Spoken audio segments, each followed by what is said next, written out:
सवाल है कि जिस ईरान को लेकर ट्रंप दावा कर रहे हैं कि उन्होंने ईरान की नेवी आर्मी को खत्म कर दिया, तबाह कर दिया, वो कैसे अब लगातार हमले कर रहे हैं। अमेरिकी खुफिया रिपोर्ट में ईरान को लेकर खुलासा हुआ है। ईरान के 50% मिसाइल लॉन्चर्स, हजारों ड्रोन सलामत हैं। इजराइल अमेरिका के हमले के बाद भी भंडार सुरक्षित है। ईरान के पूरे बेड़े को नष्ट करने में सफल नहीं रहे हैं ये हमले। CNN की रिपोर्ट में ईरान की फायर पावर को लेकर दावा किया गया है। ईरान की मिसाइल ड्रोन शक्ति अभी भी बहुत मजबूत है। कोस्टल डिफेंस क्रूज मिसाइल्स को भी नुकसान नहीं पहुंचा है। अब हॉर्मुज में जहाजों के लिए बड़ा खतरा बनी है ये मिसाइल। ईरान अभी भारी तबाही मचाने की पूरी स्थिति में है, ये रिपोर्ट कहती है। यानी जो अमेरिका कह रहा है ईरान का नेवी एयरफोर्स हमने सब खत्म कर दिया है, उनके पास कुछ नहीं बचा है, उनके पास अभी बहुत कुछ बचा है, ये रिपोर्ट्स बता रही हैं। तो ईरान का फायर पावर अगर अभी बाकी है तो खतरे की घंटी किसके लिए? ईरान के इसी फायर पावर को देख खाड़ी देश टेंशन में। खाड़ी देशों को लेकर तेहरान टाइम्स का दावा है, युद्ध में अमेरिका का साथ दे रहे देशों को चिंता है।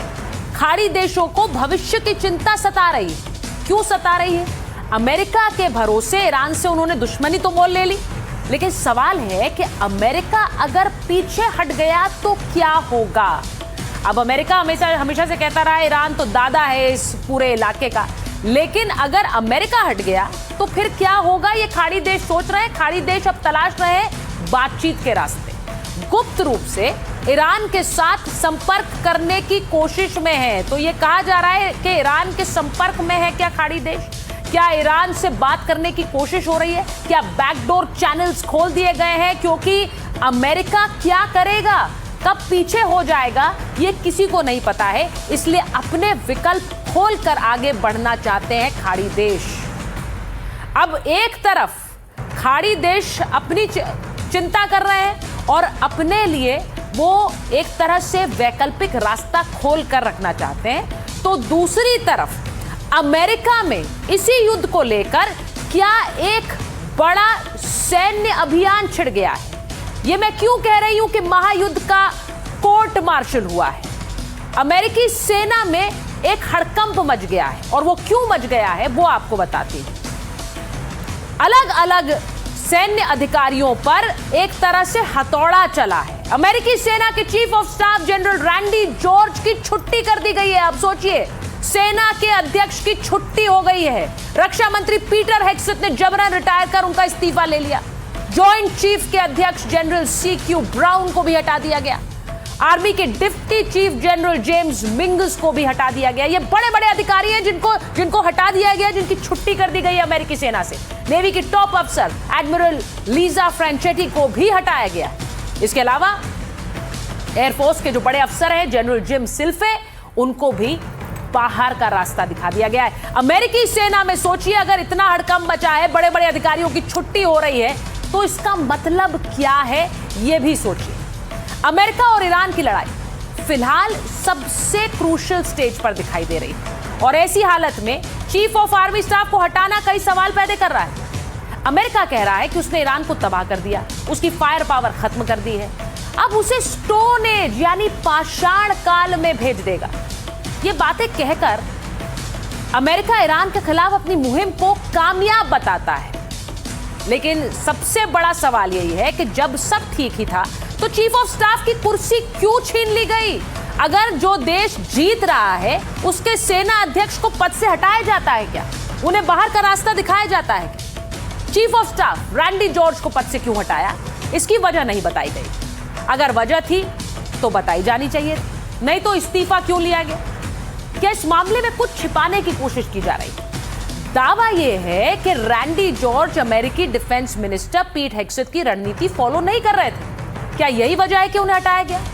ईरान युद्ध को लेकर कहीं अमेरिकी सरकार और पेंटागन के बीच किसी तरह का टकराव तो नहीं चल रहा है?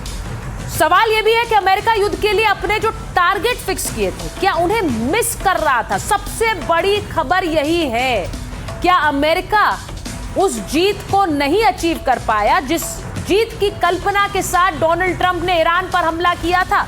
और यही वजह है कि बड़े बड़े अधिकारियों को बाहर का रास्ता दिखाया जा रहा है। तो अमेरिका का टारगेट मिस और इसीलिए ईरान का टारगेट फिक्स हो गया है खाड़ी देशों पर। आपको अब एक संख्या दिखाती हूं। ये जो संख्या आप साइड में स्क्रीन पर देख रहे हैं, ये 40,000 करोड़ रुपए है। 4 पर 10 शून्य लगते हैं तब जाकर 40,000 करोड़ बनता है। ये रकम पाकिस्तान जैसे देश के 6 साल के सालाना बजट के बराबर है। और ईरान से युद्ध में अमेरिका सिर्फ 40,000 करोड़ का सैन्य साजो सामान गंवा चुका है। तो सोचिए, इतनी बड़ी रकम अमेरिका में स्वाहा हो चुकी है और इसका ठीकरा भी किसी के सर फूटेगा। इसीलिए आपको बता रही हूं, अमेरिका में सेना में इतनी हलचल और हड़कंप क्यों। ध्यान रखिए, नुकसान सिर्फ सैन्य साजो सामान का हुए नुकसान का है। कुल युद्ध का खर्च इससे कई गुना ज्यादा है। अभी तक उसका आकलन भी नहीं हुआ है। आपको अमेरिका को हुए नुकसान से जुड़े कुछ आंकड़े भी दिखा देती हूं, इनसे आपको समझ आएगा। ईरान ने खाड़ी में अमेरिका का अर्ली वार्निंग रडार नष्ट करा। इसकी कीमत 1,01,88 करोड़ रुपए थी। कुवैत में अमेरिका के 3 F-15E strike eagle fighter jets धराशायी हो गए। इनकी कीमत 2,500 करोड़ रुपए थी। ईरान ने कई सैटेलाइट कम्युनिकेशन टर्मिनल्स तबाह किए हैं, उनके भी 370 करोड़। ऐसे कई और हथियार हैं जिनकी तबाही से करोड़ों का नुकसान हुआ है। 16 MQ-9 रीपर ड्रोन्स मार गिराए। अमेरिका का airborne warning and control system तबाह हो गया। 2 F-16 लड़ाकू विमान तबाह हो गए। ये सब तबाही मची है, तो फिर नुकसान क्यों नहीं होगा। अब आपको इसकी एक इनसाइड स्टोरी भी बताती हूं। ये सब नुकसान अमेरिका का हो रहा है, लेकिन तिजोरी किसी और की भर रही है। ट्रंप के बेटों ने जिस कंपनी में निवेश किया है, वो आपदा में अवसर खोज रही है।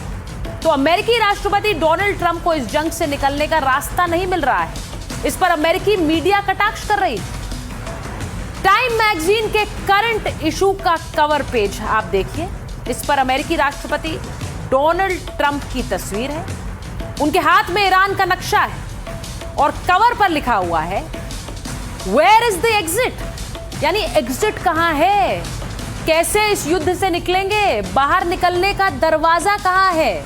अब ये जो कवर पेज है मैगजीन का, ये बहुत कुछ कह रहा है। जब ट्रंप प्रशासन ईरान के खिलाफ लगातार आक्रामक बयान दे रहा है, ट्रंप ने खुद ईरान को धमकियां देते हुए कहा है कि ईरान में जो बचा है उसे खत्म कर देंगे, उसके बिजली घरों को मिट्टी में मिला देंगे। माना जा रहा है कि इन बयानों से ट्रंप हालात पर अपना पूर्ण नियंत्रण दिखाना चाहते हैं, क्योंकि वेयर इज द एग्जिट, रास्ता कहां है बाहर निकलने का। ईरान को बातचीत के लिए अमेरिका मजबूर करना चाहता है, इसीलिए बड़े बड़े दावे किए जा रहे हैं, क्योंकि where is the exit, America के पास बाहर निकलने का रास्ता बचा नहीं है। और इसीलिए बयानों के जरिए एक दबाव बनाने की कोशिश है और यह भी दिखाने की कि अमेरिका के लिए ये चुटकी का काम था और अब किसी भी समय वो एग्जिट कर जाएगा ईरान से। पर सबसे बड़ा सवाल यही है, वेयर इज द एग्जिट। चाहे कोई कमा रहा हो, लेकिन तबाही आम लोगों को झेलनी पड़ रही है। इजराइल के पेटा टिकवा पर हुए जोरदार हमले के बाद आसपास भारी नुकसान हुआ है।